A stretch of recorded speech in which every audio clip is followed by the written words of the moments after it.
የልቡን ትሕትና ፍቅሩን ሳያስተውሉ ቸሩ ጌታችንን አቻኩለው ሰቀሉ። ሩሩውን ጌታ ቸንክረው ሰቀሉ።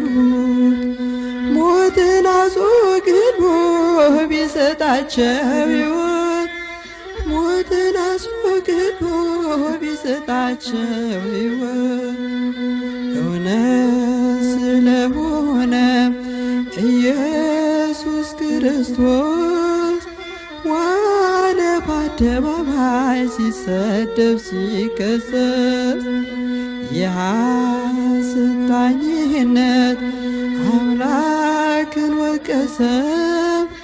ሕይወት ሰጠን እንጂ ጥፋቱ